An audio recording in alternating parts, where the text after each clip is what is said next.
Olá, amigos do Brasil e de Israel. Aqui estamos novamente, jornalista Vitor Vieira, meu amigo Francisco Milman, filho de Luiz Milman, não esqueçamos. Estamos aqui na biblioteca do meu pai. Na biblioteca de Luiz Milman, aqui onde tantas vezes conversamos, trocamos ideias. O Milman me recomendava leituras, uma atrás da outra, me presenteava com livros em inglês, eu até leio em inglês, mas não com a fluência que ele imaginava que eu leria. Enfim, estou começando a ler com muita lentidão um livro do Samuel Johnson sobre a história de Israel. Paul Johnson. Paul Johnson. Paul Johnson. Paul livro Johnson. Excepcional. Excepcional. Um livro maravilhoso.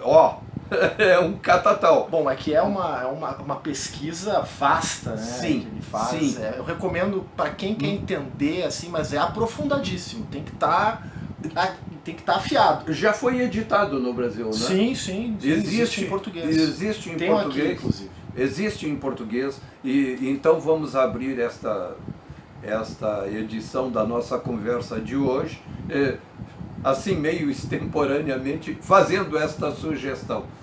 Amigos, vão numa livraria, Sim. Ou entrem na internet, encomendem pela internet esta leitura imprescindível. Se você quer compreender o mundo em que você vive, se você quer se situar no mundo, se você quer adquirir conhecimento para ter uma vida ética, leia. O nome do livro é A História do Povo Judeu. A História do Povo Judeu. Paul Johnson é uma referência teórica importantíssima para os principais pensadores do mundo ocidental. E tu sabe, Vitor, como é que o Paul Johnson chegou à conclusão que devia escrever esse livro? Não sei. Ele, antes de escrever a história do povo judeu, escreve a história do cristianismo.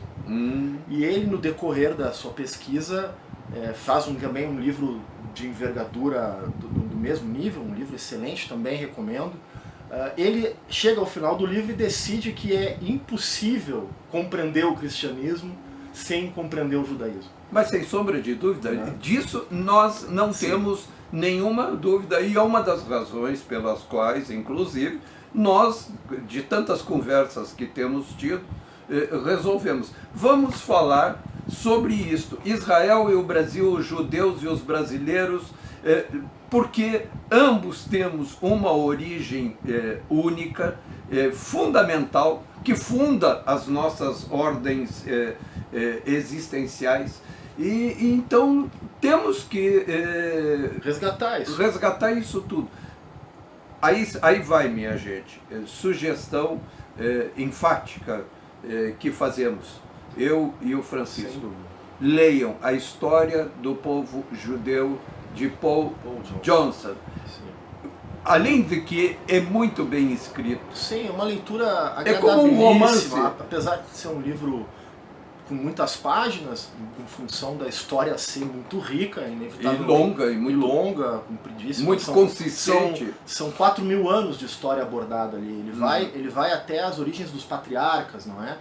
Mas assim, ele tem uma abordagem diferenciada no sentido de que ele consegue colocar a questão teológica também. Não é só um livro histórico, é um livro também que ensina o conceito, o sentido teológico que a história tem, não é? Com certeza. Então isso enriquece muito a obra e faz do livro ser um livro diferenciado.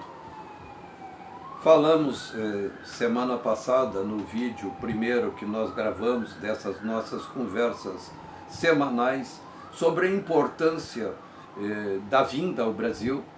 Está no Brasil neste momento o primeiro-ministro de Israel, Benjamin Netanyahu.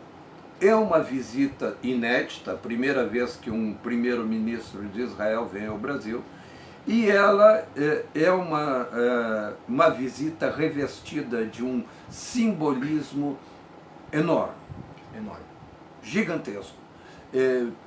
É impressionante que o Netanyahu venha aqui ao Brasil agora, ele chega antes da posse do... Sim.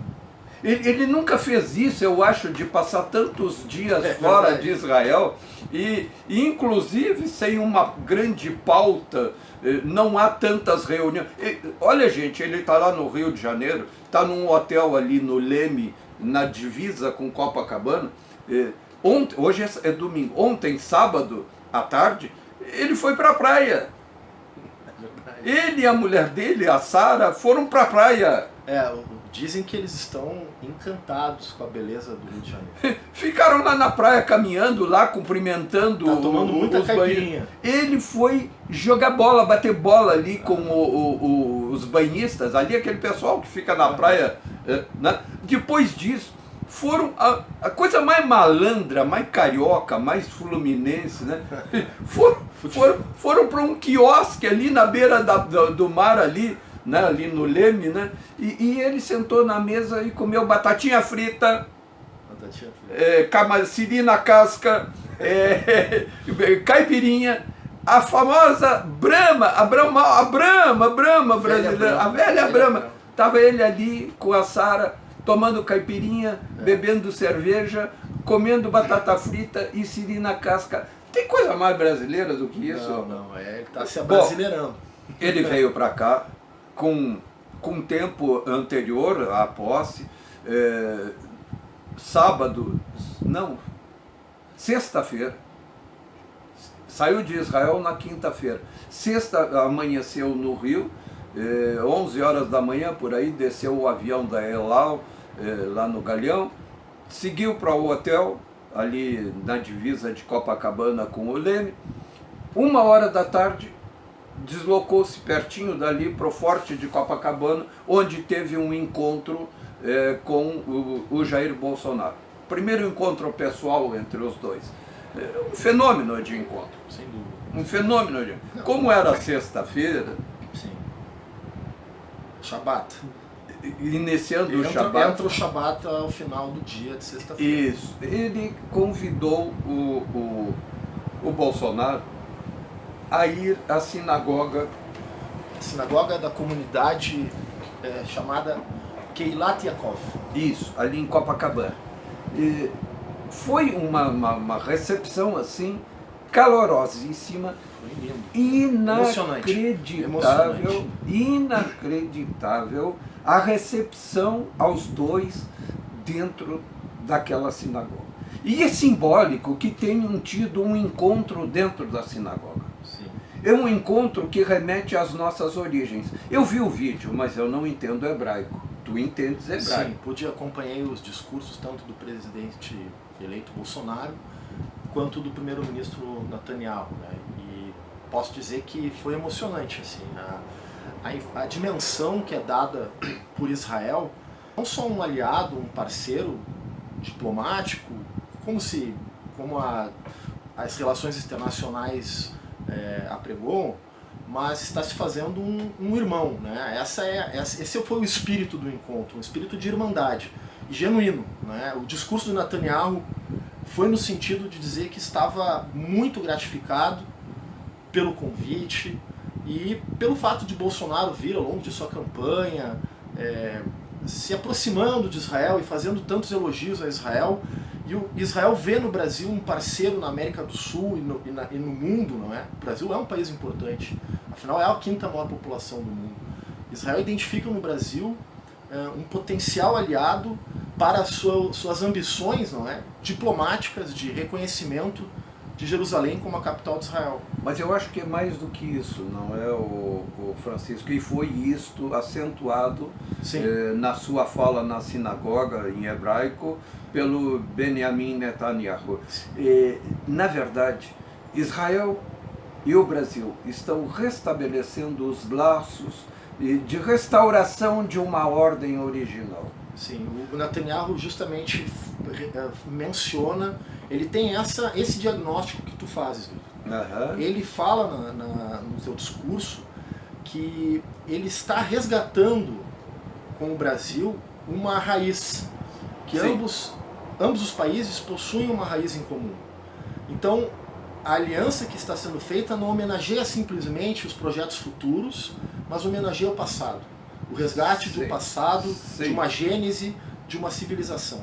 Sim, é fundacional, né? Fundacional. Esse é o teor do discurso É do o que Netanyahu. nos funda. E era o que havia sido perdido, estava sendo perdido, estava sendo totalmente jogado na lata do lixo este legado. E não por acaso o Brasil afundou na crise em que afundou, levado a essa crise por uma organização criminosa comunista que tinha como principal interesse e primeiro objetivo estratégico, acima de qualquer outro, matar Deus. Sim. Tem toda a razão. Como tu fala, tu usa o termo refundação. Isso. Eu acho plenamente adequado, porque é, acima de tudo, o resgate, né, a recuperação da essência. A essência do nosso povo, a essência do indivíduo brasileiro. Vivíamos... Estávamos desnorteados, não é? Sem Sim. referências, vivendo numa Sim. situação caótica. Exatamente isso, no caos. No caos. A falda. A falda. E daí se desdobram e decorrem todas as mazelas que o país sofreu. Com certeza. Essa é, sem sombra de dúvida, a raiz, a razão fundamental do Brasil ter adentrado na crise que entrou, não só Sim. econômica, mas moral. Sim, sim. Eu costumo dizer, e não é de hoje, eu escrevo isso há muitos anos já, a falta de ordem. A ordem não entendida apenas como uma disciplinazinha, uma subordinação Mera de um... disciplina, né? Não, uma subordinação de um ao outro. Não é nada disso. A ordem é aquela organização superior do mundo. A ordem dos valores. A submissão a valores. Exatamente. Princípios, valores. Princípios dos quais você não pode abrir mão, porque quando você abre mão, instaura-se o quê? A anti-ordem, a desordem, que é o caos, que é a destruição, que é a impossibilidade de estabelecimento de comunicação e entendimento entre as pessoas. É a não possibilidade de busca e de encontro de um projeto comum. É o fundamento de toda a edificação da sociedade, não é? Em isso sendo atingido, não restará nada. E o PT, o esquerdismo, sabe muito bem disso desde o primitivo comunismo, que apregou a destruição justamente desses valores, da família, correto, como núcleo central da sociedade. Isso consta nos escritos de Marx, Engels. Anos atrás, eu tenho o meu site há 15 anos. Anos atrás eu publiquei uma pesquisa feita pelo Datafolha, muito sintomática, porque não era uma pesquisa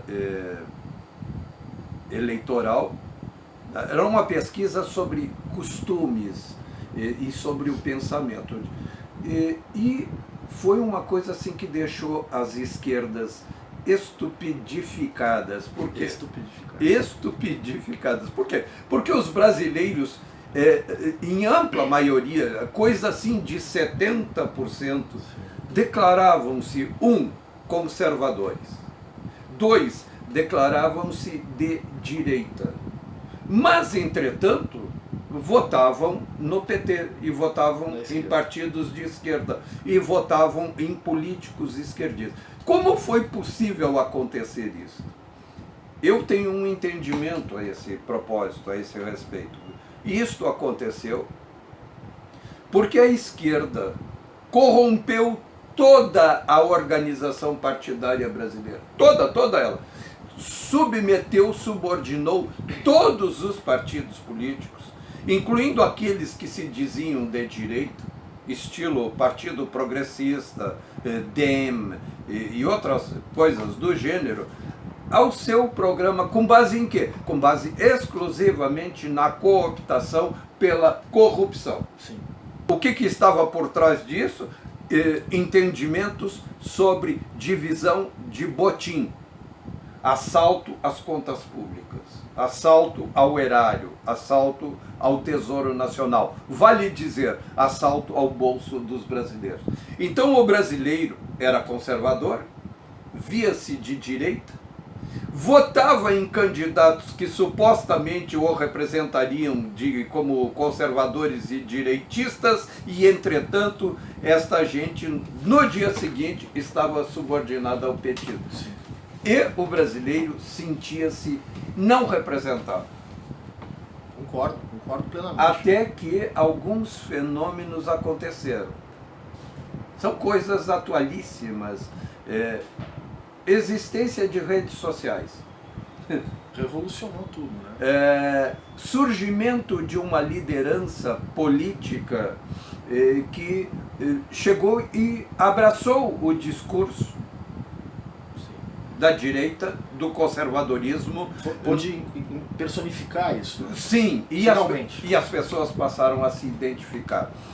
Algumas ações de educação conservadora, cursos aqui, ali, acolá, institutos daqui, dali, de acolá, pensadores novos projetando isso, né? E alguns poucos jornalistas independentes pelo país trabalhando. A conjunção disso tudo resultou num tsunami não percebido pelas esquerdas. As esquerdas continuavam achando que, após a cooptação que haviam feito de todo o espectro político nacional, era possível ela cooptar o voto de todos os brasileiros por meio de grandes mentiras, por meio de manipulações típicas de engenharia social. E, nesta convicção dela, perderam o contato com a realidade. Sim. Isso nós dizíamos na outra conversa. Francisco, isso ficou absolutamente perceptível quando o Bolsonaro começava a chegar nos aeroportos e os aeroportos lotavam. E cada vez mais e mais isso. E Bolsonaro, desde lá, tinha referências muito claras. Uma delas era Israel. Sem dúvida. Não é? Desde o início. Ele foi a Israel. Destacava Israel como... Ele foi a Israel. Ele teve... Foi batizado no Rio Jordão. Foi batizado no Rio Jordão. Não teve encontro que se saiba com nenhuma grande figura do mundo oficial de Israel.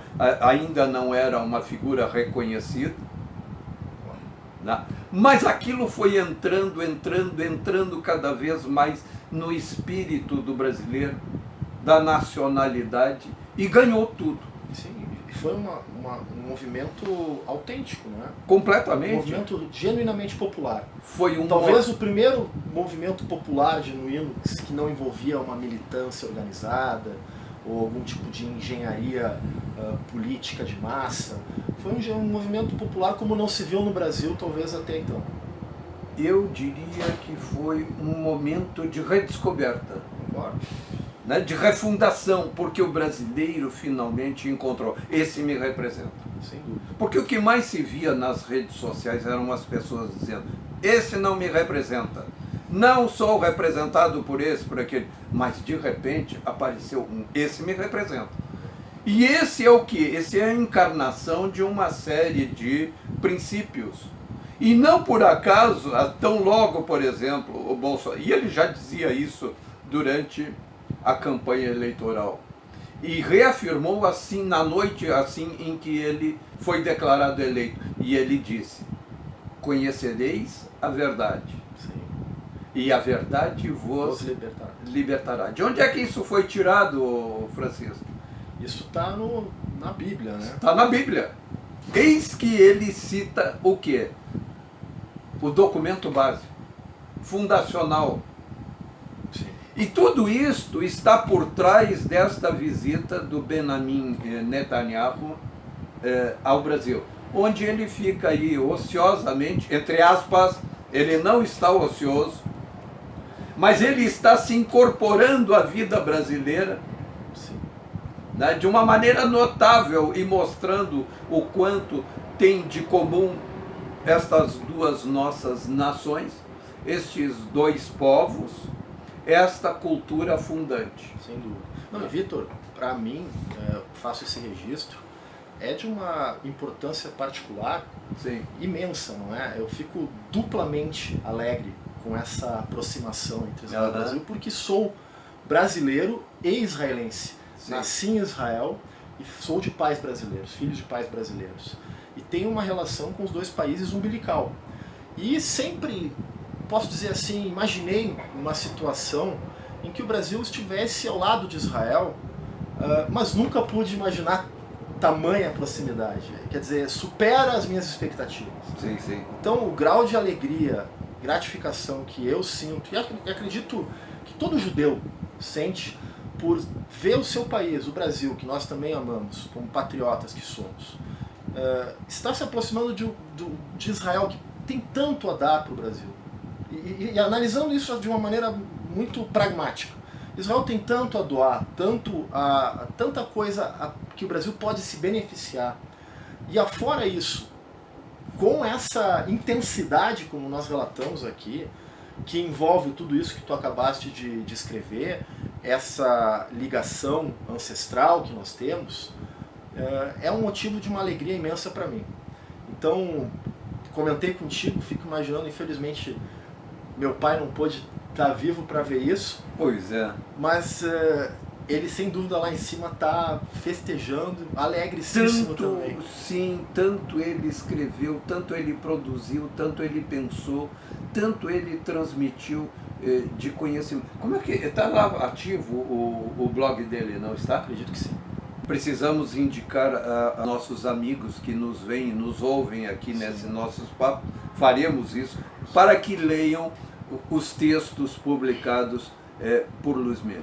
São fundamentais. Porque há que se analisar uma coisa. O Brasil, ele, não somente no governo do PT, já no governo FHC, e eu diria mais, até mesmo no governo na época dos militares, ele sempre teve uma postura diplomática que o caracterizou como aquilo que o então embaixador israelense chamou de anão diplomático. Sim. Não é? O Brasil votava com blocos antidemocráticos, blocos de ditaduras, então no período da Guerra Fria, com blocos soviéticos, passou a votar alinhado com países árabes, teocracias, sim, com tudo que há de pior. Ditaduras bolivarianas, genocidas, africanas, regimes ou seja, genocidas. com tudo que há de pior. Então o Brasil faz uma correção de rumo histórica. Sim. Ele se coloca diante do lado da verdade, diante do lado da justiça. Sim. E isso é um motivo, como nós temos que marcar essa data. É uma coisa de orgulho, não é? Restaura o orgulho brasileiro. Exatamente. Eu te falei, eu tive orgulho de ser brasileiro. Sim. Porque não somente o Brasil está fazendo isso, como ele está sendo um dos pioneiros, não é? Sim, senhor. Ele está tomando a vanguarda nessa situação. Sim, senhor. E faz justiça, portanto, à memória de Oswaldo Aranha. Com certeza. Que presidia a Assembleia Geral da ONU quando da partilha da Palestina em 1948. Que fundou o Estado de Israel. A partilha foi em 47, a fundação foi em 48. Sim. Esse é um dos significados importantíssimos, o principal de todos, desta visita do Netanyahu ao Brasil. E vejam que coisa interessante. A mídia, sempre muito desinformada, ou talvez mais do que desinformada, muito interessada em desinformar, sim, tratou de dizer previamente à chegada do Netanyahu que ele não ficaria aqui até a posse, que ele viria, teria um encontro com o Bolsonaro e voltaria correndo para Israel. Foi fake news, né, Vitor? Mundial, planetário. Isso nunca foi cogitado por ele. Não, nunca. Mas no entendimento dessa mídia desinformativa, toda ela de esquerda, em Israel também tem esse tipo de mídia. Sem dúvida. Não é? Isso é um movimento universal, né? Sim. A esquerda é universal. Sim. Diziam que Netanyahu voltaria correndo para Israel devido à crise política em Israel. Israel é um país que nasceu sob o signo da crise. É permanente, é constante.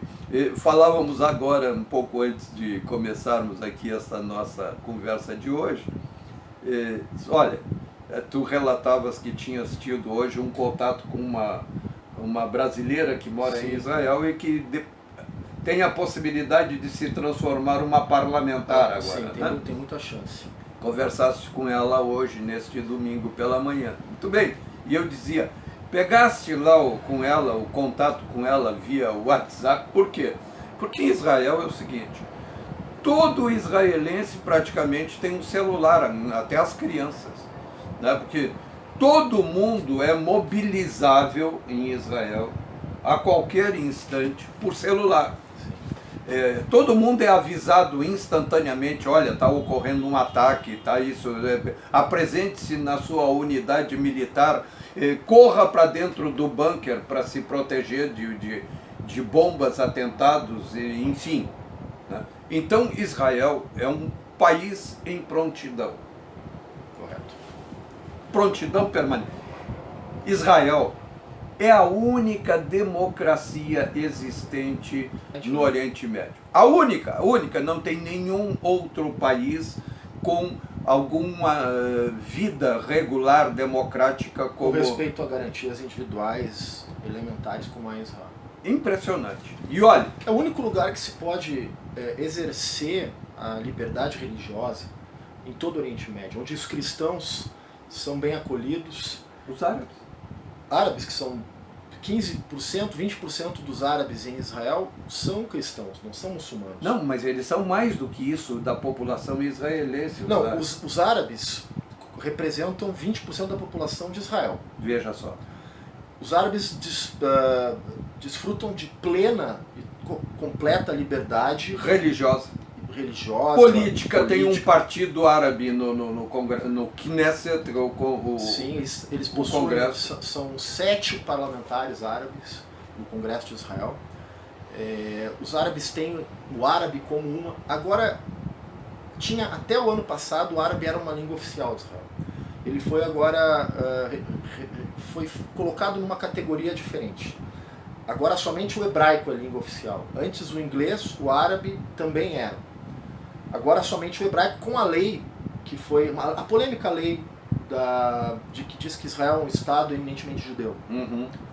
Eu digo polêmica porque foi muito mal comentada, muito mal informada na mídia, não é? Uhum. Não há, na minha visão, nenhum tipo de incongruência dessa lei, como alegam, com o fato de Israel ser um Estado laico e democrático. Absolutamente nenhum, tanto é que a realidade fática material pronuncia que os árabes e as minorias drusos, não somente árabes, desfrutam de plena liberdade religiosa. Isso é uma coisa, é um fato, não é uma questão de opinião, é uma constatação. Então, mas dentro da comunidade árabe, que é de 20%, desses 20%, 15 a 20% são cristãos. O resto é muçulmano, que é a grande maioria. E é o único lugar no Oriente Médio que os cristãos, há também cristãos não árabes, óbvio, mas em que os cristãos podem cultuar a Deus da maneira que lhes aprovém, que eles exercem a sua religião de forma livre, aberta. Enfim, não há nenhum outro lugar no Oriente Médio que isso ocorre. No Egito eles são perseguidos, os cristãos coptas. Na Síria, nem vou falar o grau de horrores que eles passam. Enfim, no Iraque, todo mundo árabe. Na Arábia Saudita, por exemplo, isso é apostasia, é crime com condenação de morte. Então, essa é uma crítica que a gente vê muito a esquerda fazer, que é absolutamente contraditória, não é? Sim. Bem, mas voltemos. Sim, parênteses. Então, a imprensa fake mundial anunciou que Netanyahu voltaria correndo por causa da suposta crise política em Israel. Ora, Israel é uma nação que surgiu nessa situação de crise quase permanente, porque é uma prontidão militar e existencial das pessoas 100% do tempo. Netanyahu está aqui e lá de Gaza já estão voltando a lançar foguetes sobre Israel, numa trégua muito curta. Netanyahu está solicitando ao Hamas que se estenda esta trégua, porque foi dissolvido o Congresso o Knesset, que dava a ele uma maioria no governo muito estrita. Sim. 61 cadeiras de 120, né? Sim, uma vantagem de uma cadeira. Mínima vantagem. E houve um momento aí agora, então, em que dissolveu-se essa base de apoio e foi dissolvido antecipadamente o Congresso. É um mecanismo democrático existente em Israel. Sim, para quem não sabe, Israel é um país parlamentarista, não é presidencialista, portanto... Tem um presidente, mas não é presidente. O presidente ele é chefe de governo, como se diz, não é? Ele não é a figura do chefe de Estado, que recai sobre o primeiro-ministro, que é, portanto, a personalidade mais importante da política. E Israel, portanto, como um parlamentarismo, assim como é na Inglaterra, por exemplo, convoca eleições sem um prazo fixo, né? Dependendo das nuances, das circunstâncias, se convoca eleições no parlamentarismo. O Netanyahu está há 11 anos no poder em Israel. Se mantém porque tem uma base de apoio consistente, porque tem apoio popular, não é, em Israel. Em alguns momentos isto se degrada, se corrói um pouco essa base e tal. As pesquisas feitas inicialmente lá apontam para algum favoritismo para a manutenção dele no poder. Entretanto, Israel, assim como o Brasil, mas não pelas mesmas razões, tem uma vida política bastante fracionada, não é verdade? Sem dúvida, sem dúvida. É um país que tem... Tu podes nos explicar sobre isso? Israel tem... são 31 partidos. Oh. Um país de 10 milhões, nem 10 milhões de habitantes. Menos do que o Rio Grande do Sul. Menos que o Rio Grande do Sul. Mas isso é típico, Vitor, nós judeus brincamos com isso, né? Há uma piada, né? Se o judeu que vai para uma ilha deserta, qual é a primeira coisa que ele faz? Constrói 2 sinagogas. Por que 2? Para dizer, naquela eu não piso nunca. Então isso é típico de nós judeus, né? Mas piadas à parte, Israel é um país muito fracionado. De fato, existem muitas vertentes. Os religiosos têm representatividade, os árabes, a esquerda sionista, que é uma coisa diferente da esquerda anti-sionista, que também tem representatividade muito pequena, são 5 cadeiras que o partido mais esquerdista, mais radical tem no parlamento, são 5 cadeiras. A direita também, por sua vez, é muito subdividida em direita sionista, direita religiosa, direita liberal, direita conservadora. O Likud, que é o partido do primeiro-ministro atual, Netanyahu, é um partido conservador que tem nos costumes, preserva sim os costumes judaicos e tudo mais, porém não é um partido tão ligado com as questões religiosas.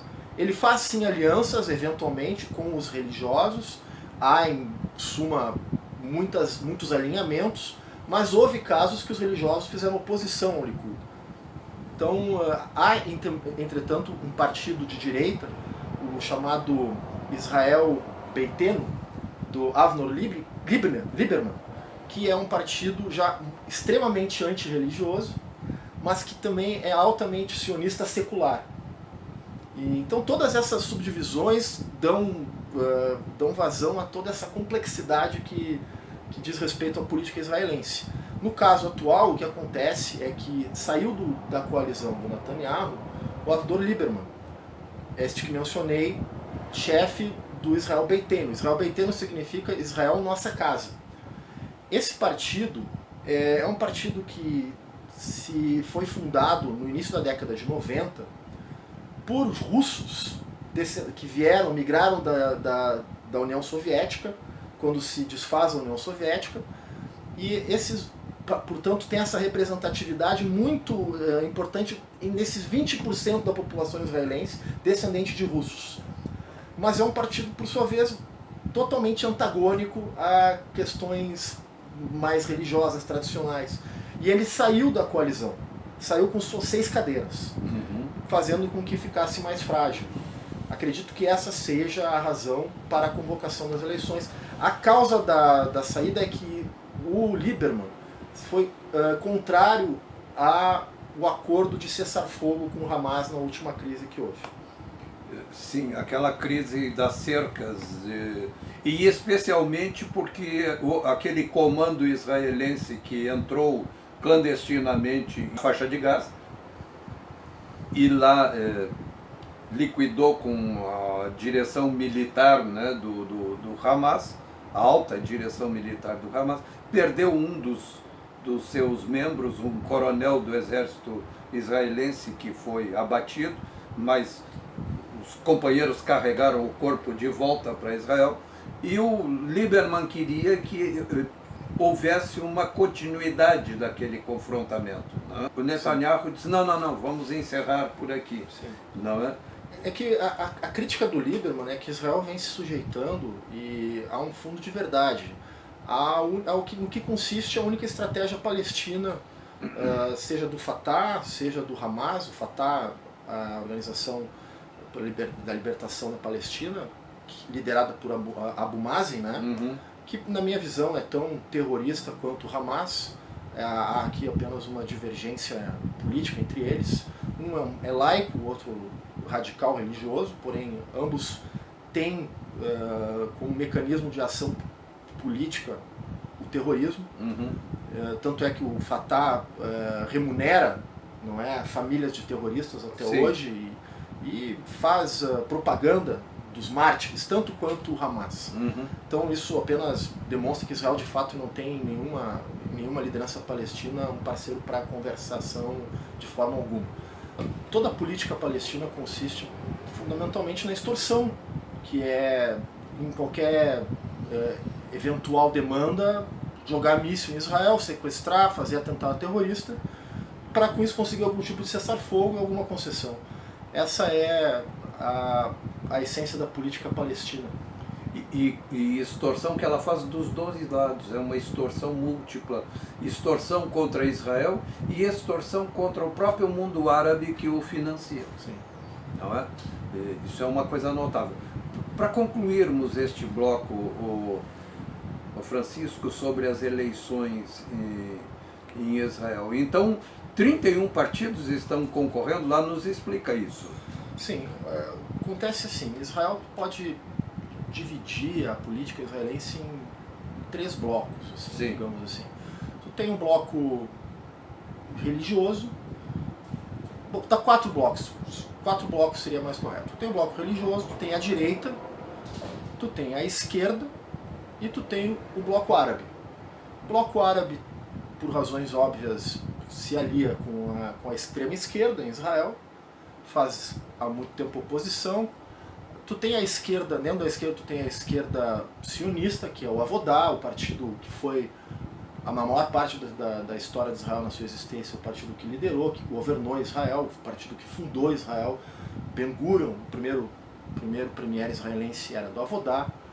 É o partido que descende das forças de defesa de Israel, da Hagadá, quando ainda não havia o Estado de Israel. E tu tem na direita a direita do Likud, como eu falei, uma direita que tem na sua base os fundamentos do liberalismo e do conservadorismo.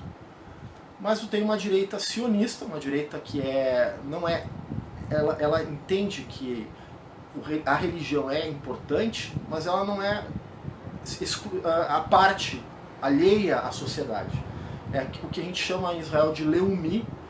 São partidos de direita que estão inseridos na sociedade, que entendem que os judeus religiosos devem participar da vida social plenamente e tem como premissa expandir o território israelense naquilo que são chamados hoje os territórios ocupados, não é?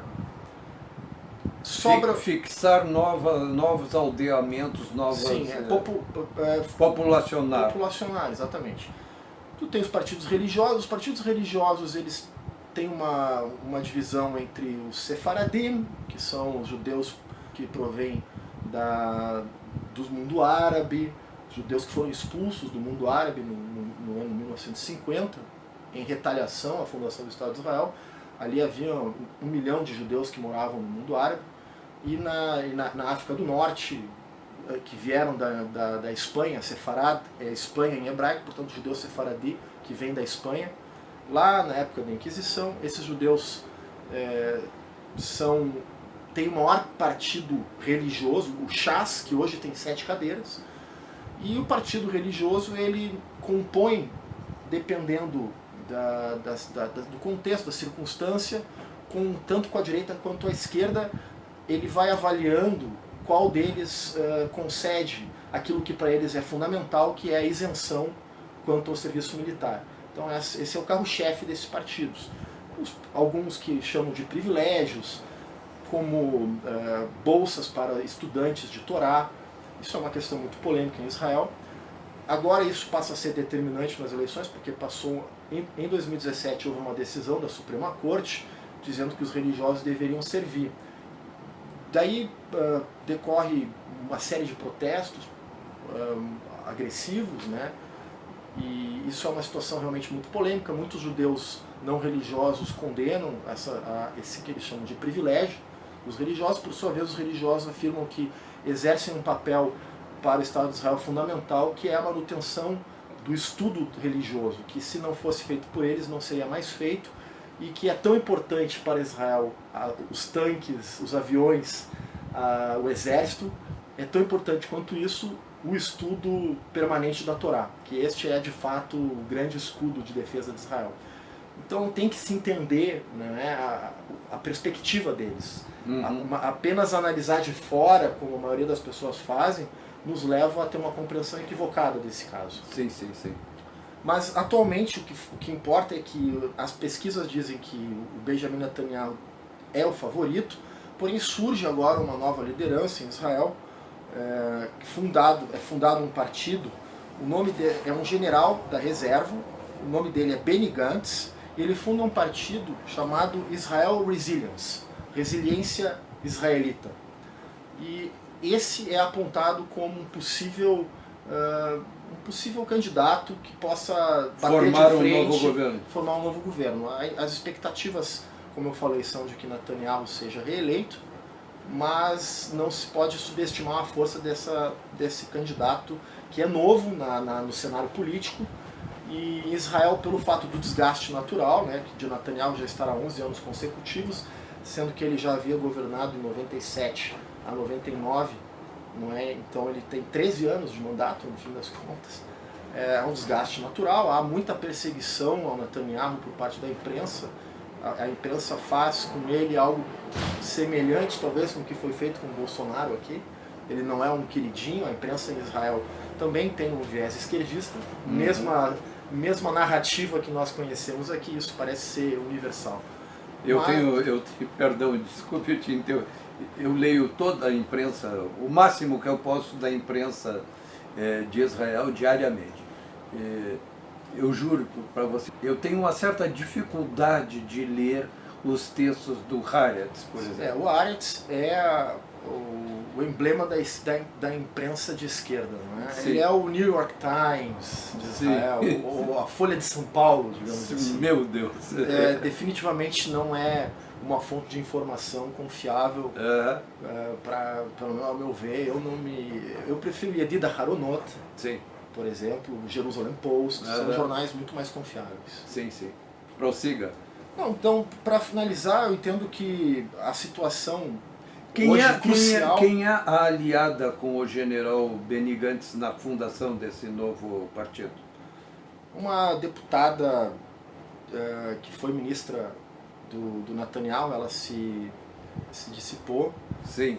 E agora está formando um novo partido junto com Benny Gantz. Temos assim também o que importa muito nessa eleição, como eu falei, hoje que é o que mais centraliza a discussão, é a questão dos religiosos servirem no exército ou não, e também a questão da lei que foi aprovada ainda esse ano, de que Israel é um Estado eminentemente judaico, e que ele não pode perder essa condição, tendo, portanto, como símbolos a estrela de Davi, a menorá, o hino do Atikva, e língua oficial, tão somente o hebraico, colocando o árabe como uma língua secundária. A alegação dos críticos é de que as minorias passam a ter um status de segunda classe. Isso não procede, na medida em que, como eu falei antes, os direitos, as garantias fundamentais todas são preservadas. Apenas há que se entender que, dentro do contexto, Israel é o único país judeu no mundo. Perder a condição judaica é uma sentença de morte para Israel. Sim. Então, essa é uma forma de proteção. Isso, na prática, dá mais financiamento para, acho que a gente chama de aliar, para trazer mais judeus de volta a Israel, e não muda tanto a realidade já consumada do Estado de Israel até então. É apenas uma formalização legal de que Israel não pode perder o seu caráter judaico. Perfeito. Muito bem. Vamos encerrar. Contigo. Bom, conta aquela história. Eu e o Vitor, a gente tem entendido que é importante trazer um pouco também de espiritualidade, não é? Com certeza. Aqui. Então, como judeu, eu digo assim, a Torá, para nós judeus, ela é lida ao longo de um ano, separada em porções, nós chamamos de parashot. Cada parashá vai lendo, vai descrevendo um período da história da narrativa da Torá, a fim de que ao final de um ano judaico seja toda completa e se recomece no ano seguinte. O Vitor me perguntava, mas tu tá lendo? Eu disse para ele, agora tenho que recomeçar, mas eu já li muito. Porém, a Torá ela tem que ser, é uma mitzvah, como eu havia dito no vídeo anterior, um preceito, um mandamento, que o judeu leia a Torá todo ano de acordo com essa separação, não é? Com essa sequência. Com essa sequência. Então, cada vez que tu lê uma parashá, tu te dedica àquele tema específico, e ali tu vai extrair uma série de ensinamentos que a Torá, como presumindo-se ser dada por Deus, esse é o dogma, talvez o único dogma no judaísmo é de que a Torá é divina. Uhum. Sendo, portanto, divina, ela tem um conhecimento, ela contém um conhecimento infinito. Portanto, tu vai lê-la repetidamente a vida toda, por mais que tu leia a mesma história, tu vai sempre extrair um novo conhecimento. Uhum. Daí, portanto, existem bibliotecas imensas, a começar pelo Shas, pelo Talmud, que começa no século I a.C. e vai até, termina de ser compilado com os comentaristas por volta do século VI, na Babilônia, na diáspora, e assim por diante, os que nós chamamos de os Rishonim, os primeiros comentaristas que provêm. Então há uma sucessão, uma hierarquia entre rabinos e comentaristas que são divididos por períodos da história, que nos trazem uma gama enorme de conhecimento e interpretação. Essa parashá de hoje é a primeira parashá do Êxodo, portanto nos conta quem é Moisés. Então, para ficar um pouco de comentário a respeito da nossa parashá, Moisés é para o judeu o homem mais próximo de Deus. A Torá diz que Moisés falava com Deus como eu falo contigo. E Moisés foi o único que pôde enxergar. Moisés pergunta a Deus quando recebe os 10 mandamentos no Monte Sinai, eu quero ver teu rosto. Antes Moisés havia perguntado, quando Deus vai até ele e diz para libertar seu povo, Moisés pergunta, mas quando me perguntarem que Deus é tu, o que eu direi? E Deus disse, eu sou aquele que é o tetragramaton, Yud, Rei, Vav, Rei, Yahvé, em hebraico, que significa futuro, presente e passado. E Rovê é presente em hebraico. Uhum. Então Moisés vai com o nome de Deus, a posterior ele pergunta, agora eu quero saber, eu quero te ver, quero ver tua cara. E Deus diz a Moisés, eu passarei por ti e te mostrarei minha nuca, porque aquele que ver meu rosto morrerá. Então Moisés diz a Torá que vê a nuca de Deus. Obviamente estamos falando aqui num sentido figurado, o judaísmo é totalmente contra qualquer antropomorfismo, mas essa é uma forma de demonstrar o quanto Moisés era gigante espiritualmente. E a Torá fala que a sua grande característica, talvez que tenha feito com que Deus o escolhesse, entre todos os seus atributos, era a humildade. Humildade era o principal atributo de Moisés e podemos extrair muitas coisas desse ensinamento. Ano que vem, em Jerusalém. Um abraço.